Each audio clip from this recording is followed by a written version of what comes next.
ಇಷ್ಟೊತ್ತವರೆಗೂ ಇವನ್ಗೇನು ಹೋಟ್ಲಲ್ಲಿ ಕೆಲಸ? ಇಷ್ಟು ಕತ್ಲಾದ್ರೂ ಇನ್ನೂ ಮನೆಗೆ ಬಂದಿಲ್ಲ. ಕೋದಂಡನ್ ಕೋಪ ನೋಡ್ತಿದ್ರೆ ಇವತ್ತೇ ಮನೇಲಿ ಏನೋ ಒಂದಾಗತ್ತೆ. ಬೆಳಿಗ್ಗೆ ಪಾರ್ಕ್ಗೆ ಹೋಗಿದ್ ಒಳ್ಳೇದೇ ಆಯ್ತು. ಆ ಕೃಷ್ಣಂಗ್ ಬೇಗ ಬರೋದಕ್ಕೆ ಏನ್ ಪ್ರಾಬ್ಲಮ್ಮು? ಲೇಟ್ ಆದ್ರೆ ಒಳ್ಳೆ ಸೀನ್ ಮಿಸ್ ಆಗುತ್ತೆ.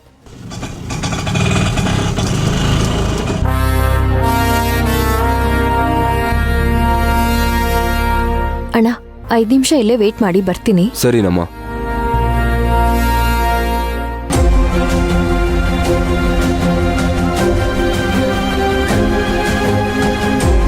ಇವಳಕ್ಕೆ ಇಷ್ಟೊತ್ತಲ್ಲಿ ಇಲ್ಲಿಗೆ ಬರ್ತಾ ಇದ್ದಾಳೆ, ಅದು ಒಬ್ಳೆ.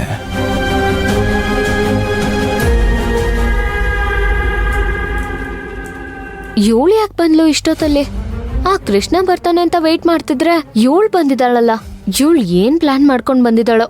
ಆ ಕೋದಂಡ ಇವಳ ಮಾತು ಕರಗ್ದಿದ್ರೆ ಸಾಕು.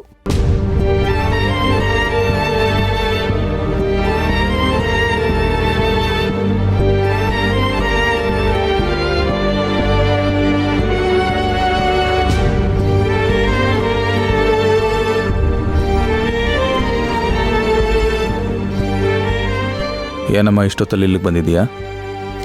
ಅದು ನೀವಿಲ್ಲಿ ಸಿಕ್ಕಿದ್ದೆ ಒಳ್ಳೇದಾಯ್ತು. ನಿಮ್ಮನ್ನೇ ಹುಡ್ಕೊಂಡು ಬಂದೆ. ನನ್ನನ್ನು ಹುಡ್ಕೊಂಡ? ಯಾಕೆ? ಬೆಳಗ್ಗೆ ನಮ್ಮ ಕೃಷ್ಣ ಸುಳ್ಳು ಹೇಳದ್ನಲ್ಲ, ಆ ಥರ ಹೇಳಕ್ಕ? ಪಾರ್ಕಲ್ಲಾಗಿರೋದಕ್ಕೆ ಕ್ಷಮೆ ಕೇಳೋಣ ಅಂತಾನೆ ಬಂದಿತ್ತು. ದಯವಿಟ್ಟು ನಮ್ಮನ್ನು ಕ್ಷಮಿಸ್ಬಿಡಿ.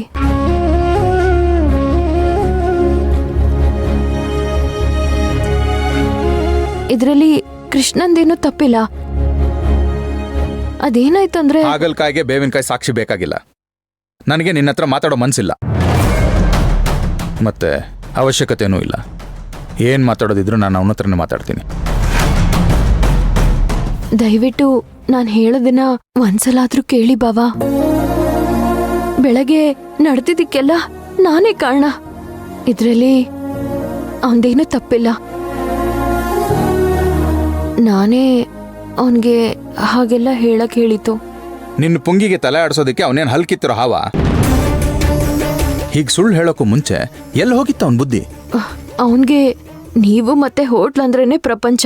ಹೋಟೆಲ್ ಕೆಲ್ಸ ಬಿಟ್ಟು ಬಂದ್ರೆ ನೀವೇನಾದ್ರೂ ತಪ್ಪು ತಿಳ್ಕೊಳ್ತೀರಾ ಅಂತ ನಾನೇ ಸುಳ್ಳು ಹೇಳೋದಿಕ್ ಹೇಳ್ದೆ. ನನಗೇನಾದ್ರೂ ಶಿಕ್ಷೆ ಕೊಡಿ ದಯವಿಟ್ಟು. ಇದು ಒಂದ್ಸಲ ಅವನನ್ನ ಕ್ಷಮಿಸಿ. ನೀನ್ ಹೇಳ್ದೆ ಅಂತ ಮಾಡೋ ಕೆಲಸ ಬಿಟ್ಟು ಊರ್ ಸುತ್ತೋದ್ ಸರಿನಾ? ನಾವು ಮಾಡಿದ ತಪ್ಪೆ.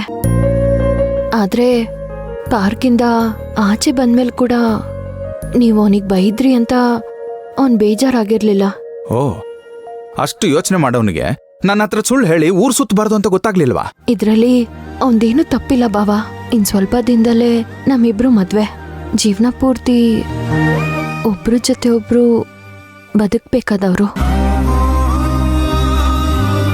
ಎಂಗೇಜ್ಮೆಂಟ್ ಆದ್ರೂ ಕೂಡ ಅವ್ನು ನನ್ನ ಜೊತೆ ಮಾತಾಡೋದಕ್ಕೂ ಭಯ ಪಡ್ತಾನೆ. ನನ್ನ ಜೊತೆ ಸ್ವಲ್ಪ ಸಲಿಗೆ ಬೆಳೀಲಿ ಅಂತ ಹೀಗೆಲ್ಲ ಮಾಡ್ದೆ ಅಷ್ಟೆ. ಇದನ್ನೆಲ್ಲ ನನಗೆ ಕೇಳಿನೇ ಮಾಡ್ಬೋದಿತ್ತಲ್ವಾ? ಸುಳ್ಳು ಹೇಳಿ ಕಾಲೇಜ್ ಹುಡುಗರ ತರ ಪಾರ್ಕ್ ಸುತ್ತೋದು ಯಾಕೆ ಬೇಕಿತ್ತ ಇದೆಲ್ಲ?